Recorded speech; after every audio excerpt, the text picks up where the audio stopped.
6 years. That's how long Emily and I were together. Long enough for her perfume to be part of the air I breathed and her laughter to echo through my everyday silence. We met in college during a student business pitch, both chasing ambition but somehow finding calm in each other's chaos. She was the kind of woman who believed in vision boards and daily affirmations.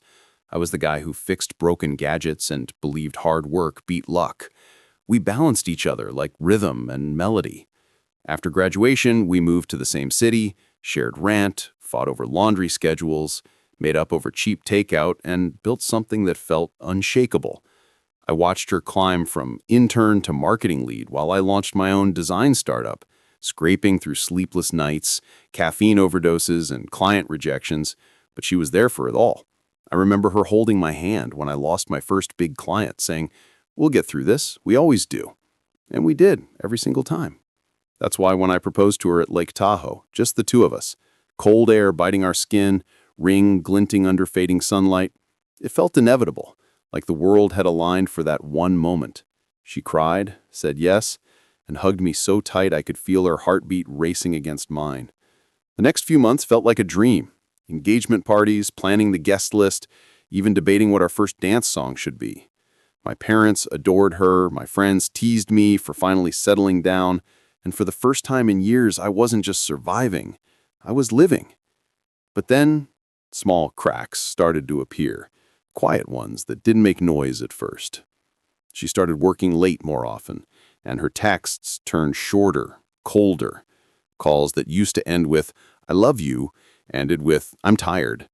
I blamed it on stress, on deadlines, on anything but us. Love makes you blind, but denial makes you deaf. I couldn't hear the silence screaming between us. Then one night, while we were having dinner, she put her fork down mid-bite and said, "I'm not sure about marrying you." Just like that. No hesitation, no tears, just flat calmness, as if she'd rehearsed it in front of the mirror. My world tilted. I remember staring at her, waiting for a laugh, a "just kidding," but nothing came. I asked why, and she said, "I just don't feel the same anymore. I need time to think." Time to think. The same line people use when they've already thought it through. I gave her space, pretending it would fix something, but space only created distance, and distance breeds detachment. Within weeks, she moved some of her stuff to her new corporate apartment, said it was temporary. I didn't push. I trusted her, the same way you trust the ground not to fall from under your feet, until it does. A few weeks later, a mutual friend sent me a photo. Emily at a rooftop bar, laughing, leaning close to a guy with his hand on his waist. His name was Jason, her co-worker. The caption read, "New office romance?" My hands shook so hard I almost dropped the phone. I confronted her, expecting at least a flicker of guilt, but she sighed and said, "I didn't plan for this to happen. You've changed. I've changed. Maybe it's better this way." Better for whom? I stood there realizing that the woman who once promised forever had already edited me out of her future. She walked out of our apartment that night without looking back, and I stood by the window, watching her car taillights disappear like the last bit of warmth from a dying fire. For days, I couldn't eat, couldn't sleep. My friends told me to move on, that I dodged a bullet. But you don't move on from 6 years. You bleed it out, drop by drop, until the pain dulls into something bearable. I scrolled through our photos, the trips, the birthdays, the messages that used to mean something.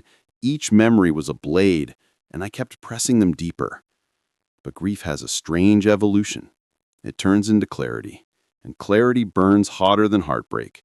I remember it every time I put her first. Every time she made me feel like I wasn't enough. Every time she looked at her phone when I talked about my dreams. She had taken my love for granted, rewritten our story without my consent. That night, I stared at my reflection and whispered, "She'll regret this." Not as a threat, but as a promise to myself that I'd rise so high she'd choke on her own doubts. I started fixing myself piece by piece, hit the gym, doubled down on my startup, cut all contact with her, even changed my number. Pain became fuel. Revenge wasn't about hurting her. It was about proving her wrong. Within months, my company got its biggest contract, my name started appearing in design magazines, and I finally smiled again, Not because I was healed, but because I was winning. I didn't post about it, didn't flaunt it, but I knew it'd reach her. The world is small when guilt follows you, and deep down, I knew one day she'd realize what she'd lost. And that day, I wouldn't even have to say a word. 6 months after she left, I was no longer the man she abandoned. I'd become someone sharper, colder, more deliberate. My mornings didn't start with good morning texts anymore. They started with investor calls and gym workouts. The company I'd built from scratch suddenly took off. 2 viral campaigns, a feature in Business Insider, and a big brand contract that catapulted our revenue. My name started appearing in LinkedIn articles and design podcasts. I wasn't chasing success to heal. I was chasing it to make her absence irrelevant. But life has a funny way of looping back when you least expect it. One evening as I was leaving the office, I saw a familiar name flash on my phone. Emily. My pulse spiked, but I didn't answer. 10 minutes later, she texted, "Hey, can we talk?" I stared at that bubble for a long time, feeling that old mix of anger and curiosity rise again. I typed "no" and deleted it. Then, "What for?" Deleted that too. Eventually, I didn't reply at all. A few days later, I got another text. "I'm in town for work. Would love to see you, even just for coffee." I could almost hear her voice, soft, careful, the same tone she used when she wanted something. I ignored it. But curiosity has teeth, and mine started biting.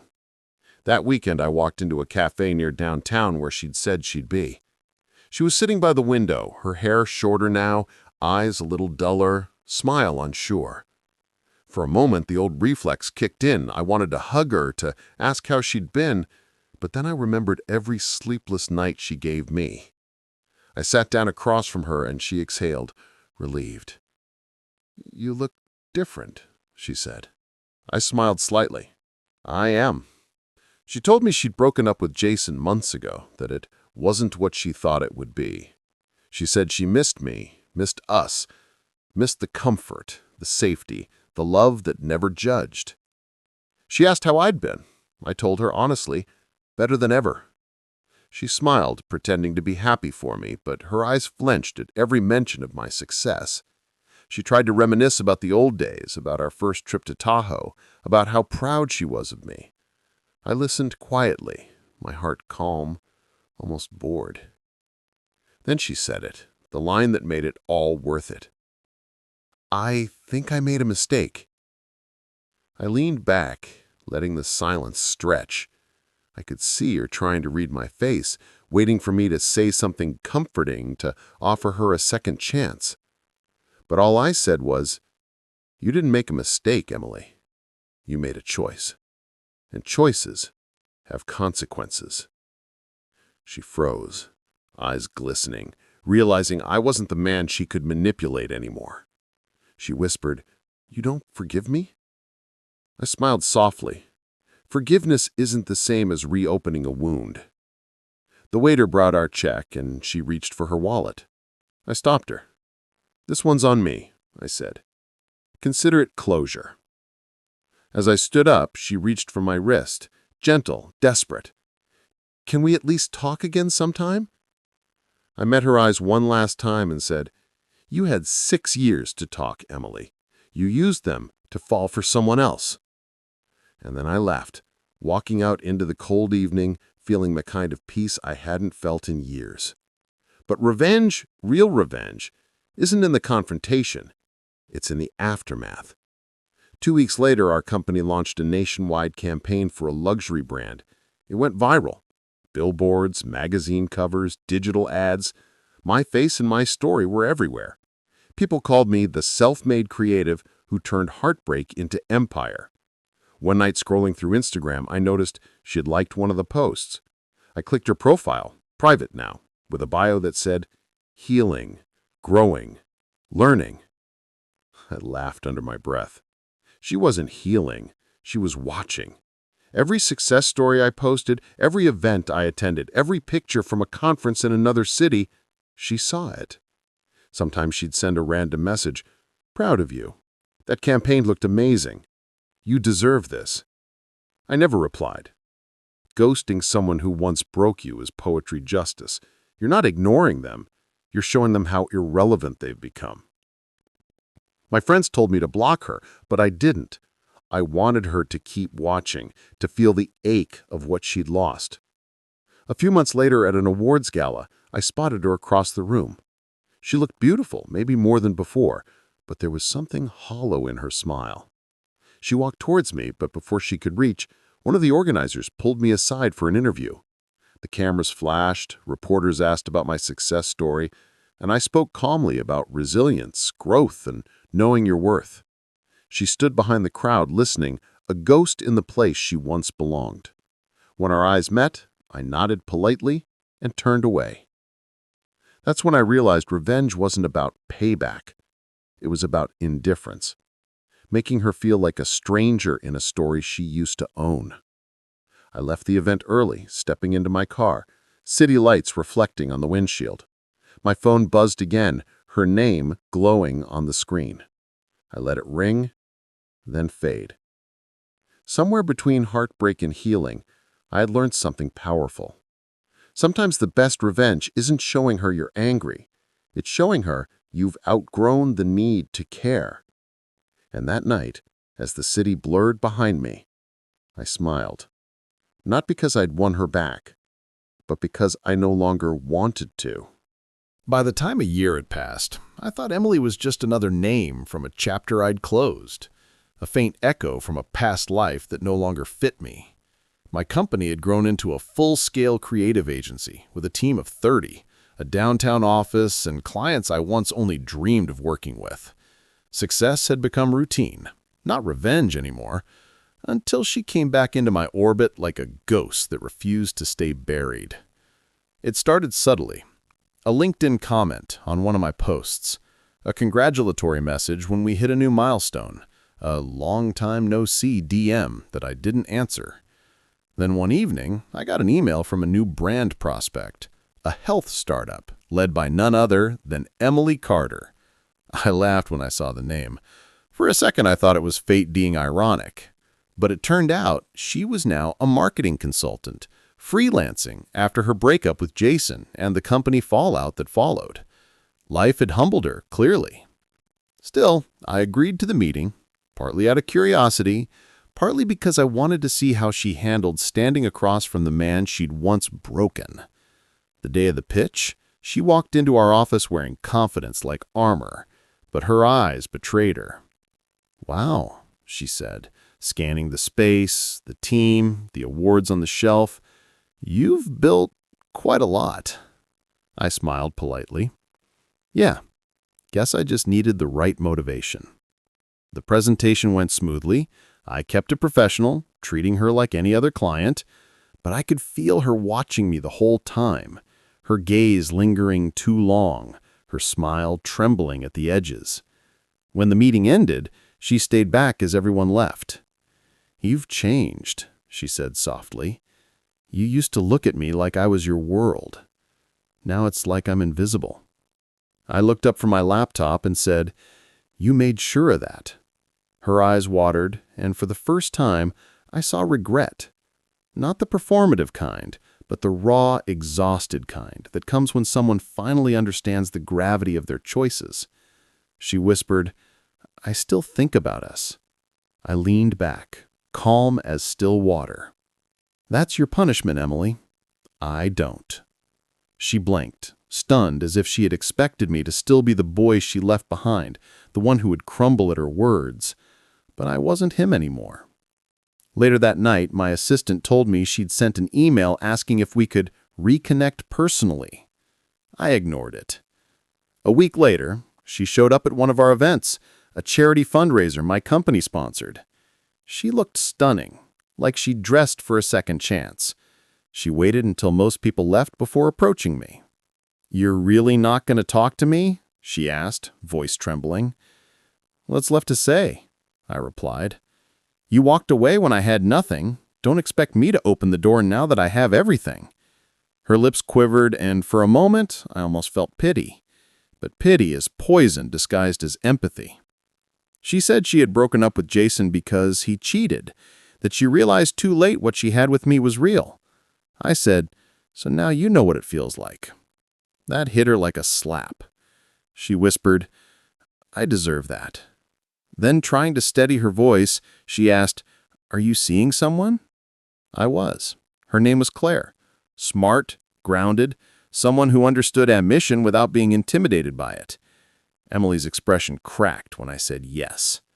She nodded, forcing a smile, and said, "She's lucky." I could tell it killed her to mean it. Over the next few weeks, she tried to stay present in my professional world, offering to collaborate on minor campaigns, sending polite follow-ups. But I made sure to keep every interaction strictly transactional. Then one night, Claire and I attended a networking gala, and Emily was there again. The universe clearly had a twisted sense of humor. When she saw me holding Claire's hand, her face turned pale. She approached us, composed but shaking slightly. "Hi, I'm Emily," she said to Claire, pretending not to be dying inside. Claire smiled warmly, completely unaware of the history between us, and said, "Oh, you're the consultant he mentioned. Nice to meet you." I watched Emily's jaw tighten as she forced a likewise. The moment felt like poetic justice. All those nights she made me feel replaceable. Now she was the outsider, watching me love someone else effortlessly. Later, as we left, she pulled me aside. "She doesn't love you like I did," she said, voice cracking. I smiled, leaning closer. "You're right. She loves me better." And with that, I walked away. The next morning, she unfollowed me on every platform. Weeks passed quietly after that, until one night I got a text from her. Just 2 words. "I'm sorry." I didn't reply. Not because I didn't forgive her, but because forgiveness wasn't mine to give anymore. She had to live with what she'd done, with the haunting truth that she threw away something irreplaceable. I had already won, not with vengeance, but with peace. Yet deep down, I knew this wasn't over. People like Emily don't vanish. They spiral, clinging to what they lost. And something told me she wasn't done trying to crawl back into a story she'd already burned. But what she didn't know was if she tried again, this time, I wouldn't just walk away. I'd make sure she never forgot why she lost me. By the time Part 4 rolled in, the story had already looped through grief, ascent, and the hollow comfort of being watched. What remained was the last cut, the one that leaves a clean scar and a lesson tattooed in memory. Emily, having lost the easy warmth of being my default, got desperate in ways that were almost pitiable. Late-night emails full of longing, mutual friends drafted into awkward mediations, and a brittle attempt at professional sabotage when she sent a sloppy, anonymous tip to a client suggesting our agency was unstable and overpromising. It was clumsy and petty, and it backfired because everything we had was built on work and relationships, things that don't wobble at the smell of fear. We handled it the way grown people with reputations do, with transparency. I called the client, explained the timeline, showed meeting notes, forwarded contracts, and let the work speak. The client apologized to us, thanked me for the clarity, and signed an even bigger project. Emily's whisper campaign turned into a quiet shuffle of embarrassment in her own circle. People hate the taste of gossip when it's sour and provably false. That could have been the end, an anticlimax where she slinks away, chastened. But Emily had one last reckless move. She tried to insert herself into my life again, not by apologies, but by theatrics, sending mutual friends curated snapshots of her renewed life, messages timed to hit when she guessed I might be lonely, and a viral post on a platform where she painted herself as the victim of a cold ex who had risen to fame on her heartbreak. It was a messy, performative thing that read like a bad script, and instead of pity, it drew laughter from people who knew both of us. I could have clapped back publicly, ripped her fabrications apart in a way that would have humiliated her further, but revenge learned over time is subtle. It doesn't sizzle in public feeds. It stains quietly and permanently. So I took a different path. I kept living loudly but kindly, showed up to events with Claire, donated to causes we cared about, mentored young creatives, and never once whispered a word about what Emily had done. My silence was deliberate.